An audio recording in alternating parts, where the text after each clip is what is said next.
Anda masih mendengarkan MGN Radio Network bersama saya Febri Rahmat dalam program Inspiring Around. MG listeners, mungkin di antara kalian ada nggak nih yang pengen bercita-cita menjadi seorang guru? Tapi perlu diingat MG listeners bahwa untuk menjadi guru itu bukan semata-mata untuk mentransfer ilmu ke murid.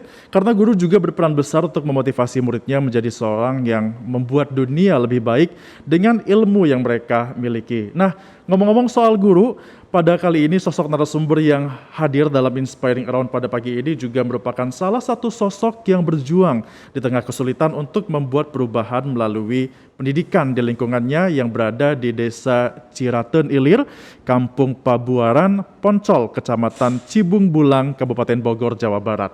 Sosok ini juga membangun sebuah sekolah sederhana bernama Sekolah Desa Mentari. Bukan hanya ilmu saja, tapi sosok ini juga membagikan nilai kebaikan pada anak-anak di sekitarnya. Dan seperti apa perjuangannya yang sudah sangat menginspirasi ini, kita sudah bergabung dan juga akan berkenalan terlebih dahulu nih dengan Cecep Suryana yang biasanya kita sapa dengan panggilan Kang Cecep. Halo Kang Cecep. Halo Pak. Apa kabar Kang? Alhamdulillah baik. Alhamdulillah baik, sehat Kang ya? Ya. Ya Kang, ini sebelum kita berbicara soal Desa Mentari ini Kang, Sekolah Desa Mentari. Kita flashback dulu mungkin ya ke masa kanak-kanak Kang Cecep. Apa sih Kang yang menjadi latar belakang kepedulian dari Kang Cecep pada pendidikan? Boleh Kang, mungkin diceritakan gimana nih Kang masa kanak-kanaknya? Masa anak-anak saya memang sangat suram lah ya kalau kata bahasa. Oke. Saya anak jalanan ya. Dulu pernah tinggal di pasar. Waktu zaman sekolah. Sekolahnya juga waktu itu setelah lulus dari SD, saya tuh tinggal di pasar minggu. Oke. Tapi saya sambil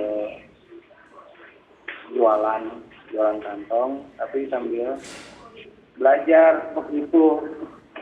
Waktu itu mahasiswa terakhir sih ya, yang membuka sebuah kegiatan belajar mengajar dan kita disuruh sekolah. Sambil belajar Kang ya? Waktu itu Iya. belajarnya apa aja Kang yang dipelajarin? Ya, pengetahuan umum seperti biasa, seperti ya macam-macam, matematika, bahasa segala macam sampai akhirnya ya. Tapi mahasiswa saya memang banyak menunjukkan kepribadian yang baik lah, akhlak yang baik. Sehingga ya memang waktu zaman kecil pun saya jadi anak jalanan, saya nggak percaya gitu. Kok ada kok sosok manusia yang baik banget nih sama anak jalanan, peduli gitu kan. Oh mungkin dulu waktu Kang Cecep masih kecil memang nggak menyangka kalau misalnya ada pendidikan seperti itu sampai dengan jenjang mahasiswa gitu Kang ya? Nggak tahu, iya. Nggak tahu, makanya waktu itu sebenarnya sosok kayak apa ya, kayak mungkin kecil doa yang terdahulu ya kan, Oke. yang akhirnya saya aplikasikan di saat ini gitu. Oke, Kang, mungkin bisa lebih dideketin lagi, Kang. Ini Kang ke handphone Kang biar suaranya bisa lebih jelas. Jadi MG listeners bisa dengar suara Kang Cecep lebih kencang lagi nih. Ya, Oke. Kang, berarti kan itu kan yang melatar belakangi dari Kang Cecep nih untuk bisa akhirnya membuat Sekolah Desa Mentari atas dasar pendidikan dari Kang Cecep sendiri yang mungkin waktu itu tidak mengetahui bahwa ada jenjang pendidikan sampai dengan ke tingkat perguruan tinggi, Kang ya. Emangnya nih, Kang, yang Kang Cecep lihat dari anak-anak yang tinggal di sekitar Kang Cecep khususnya di Desa Cibung Bulang Bogor tuh gimana Kang kondisinya Kang? Ya kondisinya sangat prihatin ya. Kebetulan juga kan ini juga keprihatinan saya terhadap anak saya sendiri gitu kan. Anak saya sendiri karena jarak sekolah SD pun jauh, lumayan lah, hampir 20 sampai 15 menit lah. Paling lama tuh 20 menit jalan. Tapi ada banyak anak-anak yang seusia dengan anak-anak Kang Cecep yang saat itu pun sulit untuk mendapatkan pendidikan karena jauh dan juga terkendala berbagai macam ya tadi Kang. Yang lebih jauh waktu zaman sebelum saya mulai itu emang SMP itu sangat jauh banget. Harus ya mungkin jaraknya 4 kiloan. Memang murni karena jaraknya jauh Kang atau memang ada kendala seperti faktor ekonomi atau bagaimana yang membuat mungkin di tempat Kang Cecep ini tidak semuanya bisa mendapatkan pendidikan atau bagaimana? Iya, satu sih ekonomi ya. Kedua emang dulu sekolah harus di depan tuh Polsek Ciampea atau ke depan lagi ke dekat Kecamatan Cibung Bulang. Hmm. Kan itu jaraknya jauh, bagi yang nggak punya motor mah wassalam. Hmm. Kalau jalan kaki ya Masya Allah. Jauh. Gitu. Jadi Jauh. Kang, ini pada akhirnya menurut Kang Cecep pendidikan tuh sangat penting gitu Kang ya, sehingga harus tetap didapatkan oleh semua orang nih Kang ya. Iya, buat saya penting karena emang waktu itu anak saya pun juga emang harus dapat jenjang pendidikan yang Oke. bagus lah.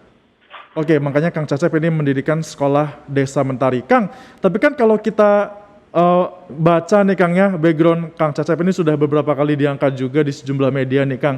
Kang Cecep ini kan berawal dari seorang office boy Kang ya. Betul. Kok bisa Kang sampai berani membuat sekolah Desa Mentari dan sudah ada murid-muridnya yang mendapatkan fasilitas di sekolah tersebut Kang? Gimana Kang ceritanya Kang? Ya mungkin ya Tuhan berkehendak lain ya, karena emang campur tangan Tuhan juga, teman-teman. Karena teman saya pun juga nggak nyangka datang ke rumah dan akhirnya saya menceritakan keluhan tentang anak saya dan keinginan saya, nggak tahu pengen buat sekolah aja gitu.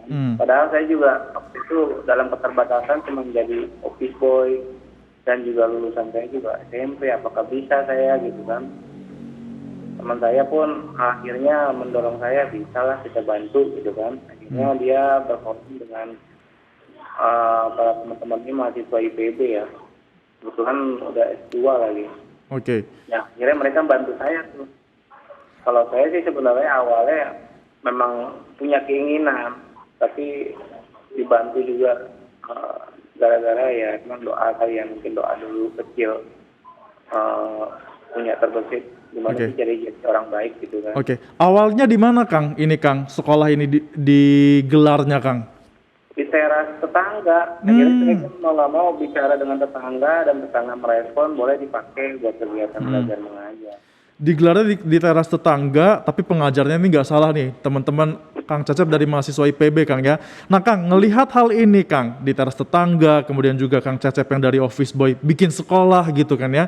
Ini respon dari warga dengan sekolah Desa Mentari gimana Kang? Setelah Kang Cecep mendirikan sekolah itu, apakah ada yang terketuk hatinya mungkin, yang tadinya mungkin nggak pengen sekolah atau tidak pengen menyekolahkan anaknya, ikut menyekolahkan anaknya di sekolah Mentari atau gimana nih Kang Cecep? Iya, hanya beberapa persen ya. Yang banyak kan sih mereka hampir nggak percaya gitu. Apakah anak saya bisa mendapatkan ijazah gitu kan, atau benar sekolah beneran gitu kan, atau apa gitu kan. Emang awalnya emang kan kita kan cuman dari dulu niatnya cuma kayak bimbingan belajar, tapi untuk mendapatkan ijazahnya itu kita nginduk gitu kan ke sekolah lain yang dekat satu kecamatan itu. Jadi tetap belajarnya waktu itu. Nanti kalau ujiannya nanti di sekolah yang kita indukkan anak-anak ini datanya. Kang Cecep, berarti bisa dibilang ini tuh sekolahnya sudah termasuk sekolah formal Kang ya, karena nanti lulusannya bisa mendapatkan ijazah gitu Kang ya? Iya, tapi bukan ijazah yang dikeluarkan sama Yayasan Desa Mentari, tapi sekolah negeri yang kita minta tolong untuk dimasukkan induknya, gitu. Bermitra lah. Oke, berarti Kang ini kan muridnya udah mulai banyak juga Kang, terus legal juga karena akan mendapatkan ijazah setelah lulus dari sekolah di sana dan juga membuat banyak warga juga ingin menyekolahkan anaknya di sekolah Kang Cecep ini Kang. Terus Kang, saya juga pernah dengar Kang, ini sempat juga mendapatkan prestasi dalam lomba cerdas cermat. Itu gimana Kang ceritanya Kang? Bisa, berarti kan itu kan bisa mengalahkan dari sekolah-sekolah lain mungkin yang lebih formal gitu Kang. Ya itu gimana Kang ceritanya Kang? Bisa sampai menang lomba cerdas cermat. Ya itu ya perjuangan para mahasiswa yang mendidik anak-anak kampung sini ya. Mereka emang apa ya guru relawan yang tangguh lah ya, yang membuatnya mencetak anak-anak bisa jadi cerdas itu. Ya. Ini tingkat SD atau SD Kang ya? SMP. Oh, SMP bahkan, wow luar biasa. Oke. Terus Kang, selain tentunya kalau di sekolah kan kita pasti sudah wajib nih untuk mendapatkan pendidikan yang akademis. Nah, kalau untuk di sekolah Desa Mentari ini Kang, itu apa aja Kang yang diajarin Kang selain dari akademis tadi? Ada yang lain nggak? Apa ya, pendidikan agama paling. Kita kan buka juga rumah sakit ya, pendidikan agama. Terus pemberdayaan ekonominya kayak menjahit untuk para tetangga ibu-ibu gitu kan. Ada banyak. Kalau sekarang Kang, udah berapa Kang total siswa yang ada di sekolah Desa Mentari ini Kang? Oh, yang banyak yang sekarang. Iya. Yang sekarang sudah habis, sudah pada lulus kan. Itu. Lagi pandemi seperti ini Kang, ada kendalanya nggak Kang? Ya ada banyak kegiatan memang terbatas, tapi emang ada kegiatan terus di sini sih. Gitu. Jadi tidak jarang sekali ya. Kita dengar juga nih Kang, kalau untuk Kang Cecep yang sebelumnya bekerja sebagai office boy gitu Kang ya, untuk memiliki tujuan untuk mendirikan sekolah. Akhirnya ini berhenti dari pekerjaan sebagai office boy Kang, karena memilih untuk mengabdi dengan dunia pendidikan Kang. Ini keluarga responnya gimana Kang? Wah, responnya sangat drastis ya. Dari keluarga kaget, karena saya juga bingung gitu kan, kalau waktu itu mahasiswa udah pada lulus gitu kan, dia nggak bisa itu, nggak bisa konsen lah untuk mengurus gitu kan. Tapi yang mendukung banyak Kang ya sekarang ya? Alhamdulillah teman-teman dan para pembina yayasan, sahabatnya. Alhamdulillah. Saya nggak sendirian sih, banyak orang baik. Ada Allah juga, gitu. Ya. Saya nggak sendirian. Masih banyak orang baik Kang ya Kang ya? Masih banyak orang baik. Berarti Kang kalau untuk pendanaan Kang, karena kan kalau untuk sekolah kan pasti butuh juga nih Kang yang namanya dana atau bagaimana nih. Untuk Kang Cecep ini mensiasatinya bagaimana Kang? Dari mana Kang datangnya dana-dana dan juga bagaimana cara mencari biar sekolah ini tetap jalan? Saya sebenarnya ada sesuatu dari teman pembina gitu kan, dari orang yang kenal. Tapi memang saat ini sih kebutuhannya selalu tercukupi sih gitu. Tapi terus Jadi, Kang? Dari ekonomi ya paling dari usaha kali memang belum kelihatan. Saya juga punya buat usaha tapi masih belum. Oke. Berarti memang bisa dibilang nih Kang Cecep juga menyisihkan Kang ya dari punya Kang Cecep sendiri untuk melanjutkan sekolah Mentari ini Kang. Kang, ini kan sudah ada yang lulus pasti dari sekolah Desa Mentari ini Kang. Udah ada berapa siswa Kang kira-kira Kang yang sudah dilulus Kang nih? 40-an ya. Sudah ada 40-an. Itu semuanya melanjutkan ke jenjang selanjutnya atau gimana Kang? SMA. Jadi termasuk anak saya SMA. Sampai dengan SMA. Saya udah lulus SMA. Oh, alhamdulillah. Berarti memang dari sekolah di Desa Mentari ini memberikan jenjang pendidikan dan juga nggak sampai di situ aja, tapi tetap bisa melanjutkan Kang ya ke jenjang pendidikan selanjutnya di SMA Kang ya.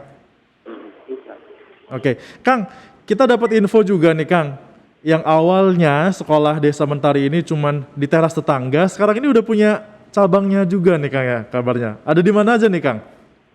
Kita sudah buka. Karena waktu pas saya kerja, saya akhirnya bikin program guru lokal.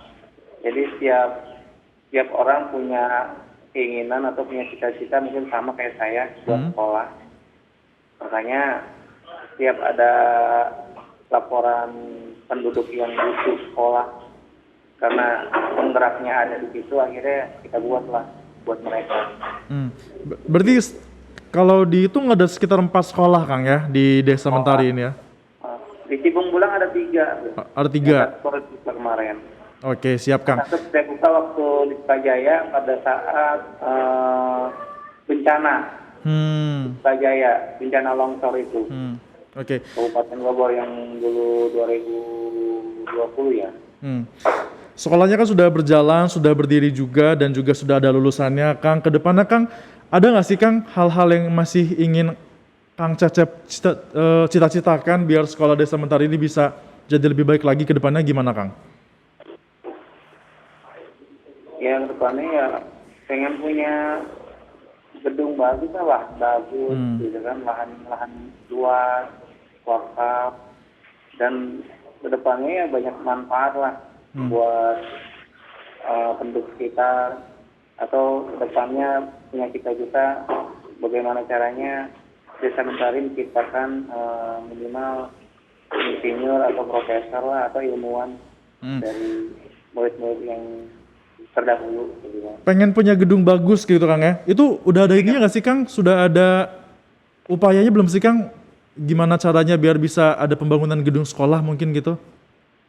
Ini ada upaya dalam arti kita mau coba daftarkan ke dinas pendidikan biar nantinya bisa mengelola sendiri. Saat ini kan memang Desa Mentari belum berizin ke dinas pendidikan ya, cuman hitungannya mah bimbingan belajar aja lah, tempat belajar. Selebihnya kalau urusan izin ke dinas itu ya sekolah negeri yang terdekat di sini yang berbeda. Responnya gimana Kang dari dinas pendidikan Kang? Mereka mendukung dan ya supportnya mendukungnya bagus. Dia senang sekali karena ada relawan yang berbeda masyarakat. Oke deh siap. Semoga ini nanti tetap bisa terrealisasi Kang ya, dan juga dinas pendidikan bisa segera merealisasikan untuk bisa membangun bangunan nih biar anak-anak di sekolah Desa Mentari bisa tetap semangat dalam belajar apalagi di tengah pandemi kayak gini Kang ya. Tapi MG listeners, tim riset dari MG Radio Network ini juga tadi sudah melakukan mengecek ke Facebooknya Kang Cecep nih. Kita melihat bahwa Kang Cecep ini saat ini pun sedang berada di rumah sakit, dan kalau baca dari captionnya ini Kang Cecep juga memberikan pendampingan pada warga yang sakit nih. Kang Cecep, halo. Halo. Ya, Kang Cecep, tadi kita sempat ngintip nih di akun Facebooknya dari Kang Cecep nih Kang. Lagi di rumah sakit Kang? Iya, lagi di RSUD Lurus. Apa Kang kegiatannya Kang di rumah sakit Kang? Pendampingan warga yang sakit ya, atau pasien? Pendampingan warga yang sakit. Jadi maksudnya ini Kang Cecep membantu bagi orang yang sakit atau bagaimana Kang Cecep? Mungkin bisa diceritakan. Kalau di desa itu rata-rata memang untuk ke rumah sakit itu paling menakutkan. Satu, menakutkan biaya. Kedua, menakutkan apalagi zaman pandemik gini ya. Jadi makanya pendampingan itu di saat ini perlu banget karena banyak yang perlu disampaikan untuk warga yang sakit, bahwa rumah sakit itu nggak perlu takut gitu kan. Yang penting tertolong dulu gitu. Masalah biaya yang lain, masalah administrasi ya harus perlu pendampingan, orang-orang yang bisa mendampingi relawan-relawan. Oke, berarti Kang Cecep ini membantu warga-warga Kang Cecep ya yang ada di sekitar Kang Cecep yang untuk ke rumah sakit gimana kan, kalau ke rumah sakit kan ada agak lumayan repot Kang ya, kayak harus daftar dulu ABC gitu-gitu. Nah, Kang Cecep itu membantu seperti itu Kang ya? Iya. Ini mulai kapan Kang membantu seperti itu kepada warga Kang? Apa yang membuat Kang Cecep merasa untuk melakukan hal itu? Ya mulai di tahun 2018 ya, pada saat tetangga kena tumor. Kena 2018. tumor, akhirnya saya coba bantu gitu kan. Jadi kebiasaan lah. Jadi kebiasaan, berarti dari tahun 2018 yang awalnya membantu tetangga sampai dengan hari ini masih berlangsung ya, berarti sudah sekitar 3 tahun berlangsung. Iya. Apa aja nih sih Kang yang Kang Cecep lakukan dalam proses pendampingan itu Kang? Pertama sih saya emang tujuannya adalah edukasi ya, bahwa yang saya bilang di kampung itu warga kebanyakan tidak mengetahui gitu proses di rumah sakit gitu. Kang, pastikan ini kan untuk nganterin orang ke rumah sakit kan ada beragam warga dengan penyakit dan juga mungkin ketakutan yang berbeda-beda Kang ya. Ada nggak Kang pengalaman yang paling berkesan saat melakukan pendampingan warga ke rumah sakit ini Kang? Yang berkesan adalah warga yang manut ya, ngikutin arahan kita. Hmm. Terus setelah itu dia praktekin sendiri Hmm. dan dia sekarang jadi pendamping juga untuk nolongin tetangga yang, jadi terkesannya itu. Jadi kesenangan saya itu pada saat saya edukasi, pada saat keluarganya sakit, gitu kan, kita edukasi, terus ilmu kita diserap, dan dia bawa tetangga mengedukasi lagi. Itu yang kesan yang saya dapat sih, seperti itu yang saya pengalaman. Berarti ini bisa dibilang saling menularkan. Iya, Saling menularkan itu kan kebaikan. Cecep ya. Setelah itu Kang, setelah Kakang Cecep menularkan ini Kang, apakah ada komunitasnya Kang di desa Kang Cecep ini untuk membantu satu sama lain mengantarkan ke rumah sakit ini Kang? Kalau saya sih buat komunitas ya relawan Bogor Barat ya. Mm-mm. Ya, karena kan kita tinggal di wilayah Bogor Barat. Atau ya kalau bisa juga saya disebut volunteer Desa Mentari ya. Relawan Desa Mentari kalau pakai lembaga. Bogor Barat Kang ya. Itu sudah dibentuk belum Kang komunitasnya Kang? Atau sejauh ini memang dari mulut ke mulut saja? Sudah ada dari dulu juga Bogor Barat ada. Sudah ada Kang ya. Berarti ini beberapa orang pun akhirnya mengikuti jejak Kang Cecep untuk bisa membantu seperti ini Kang ya. Iya. Karena memang perlu banyak edukasi yang dikeluarkan masalah pemahaman tentang mengurus orang sakit. Oke. Kang, tapi kan ini kan kalau kita berbicara untuk mengurus orang ke rumah sakit kan Kang, kan tidak semua orang punya biaya nih Kang. Sementara untuk Kang Cecep juga kan, Kang Cecep ada keluarga yang harus dibiayai, kemudian juga masih ada sekolah Desa Mentari juga Kang. Itu gimana Kang cara mengatasinya Kang? Karena kan nggak membutuhkan dana yang tidak sedikit bisa dibilang kalau ke rumah sakit. Betul. Seperti itu gimana Kang? Nah, makanya kan sebenarnya pada saat saya jadi pendampingan orang sakit, Kang mungkin bisa lebih dideketin lagi Kang ke ya handphonenya. pada saat saya ngurusin orang sakit, saya jadi dapat trik caranya bagaimana bergotong royong. Dan di situ adalah yang dikenal atau yang sempat hampir pudar ya, tapi nggak akan pudar itu tradisi gotong royong. Jadi kalau untuk orang sakit pembiayaannya rata-rata kita tuh dari urunan warga atau tetangga-tetangga, atau sambil edukasi kepekaan sosial kepada pemerintah desa, termasuk ya Pemdes lah hitungannya, RT RW,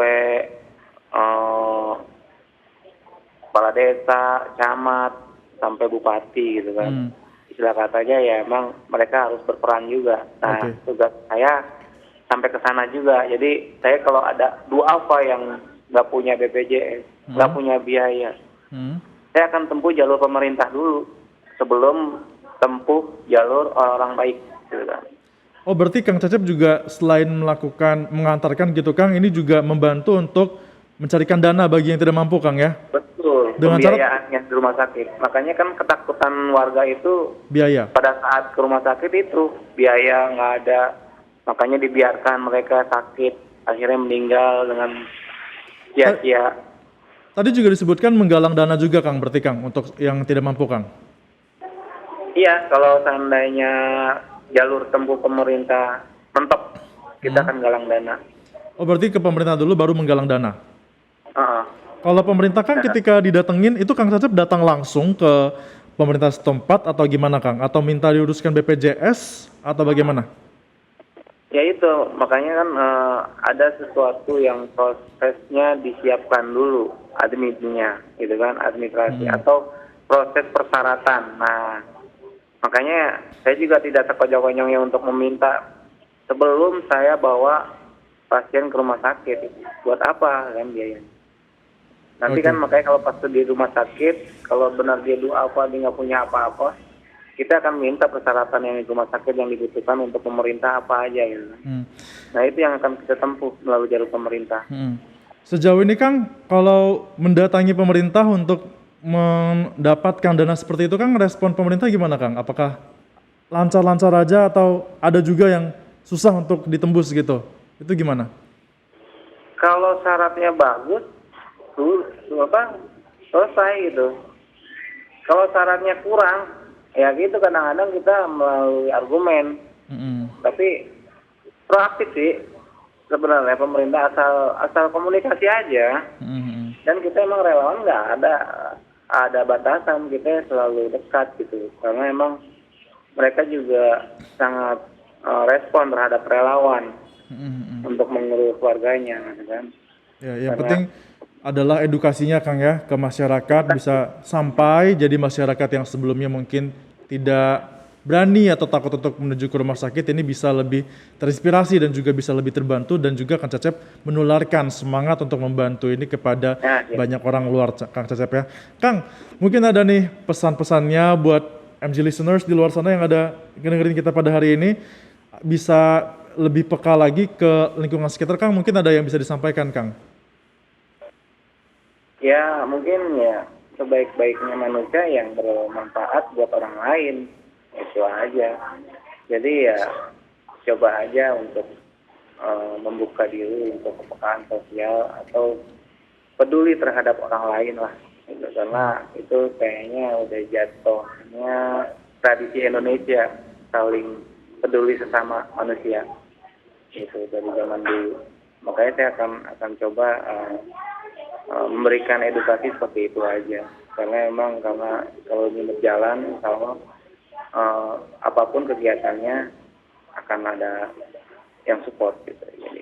Oke, siap. Terima kasih Kang Cecep. Ini yang masih di rumah sakit sudah bergabung bersama kita di MJ Radio Network. Semoga urusan di rumah sakit ini bisa cepat selesai dan juga sukses selalu untuk Sekolah Desa Mentarinya. Sekali lagi Kang Cecep, terima kasih sudah bergabung bersama kami dan juga menginspirasi banyak pendengar.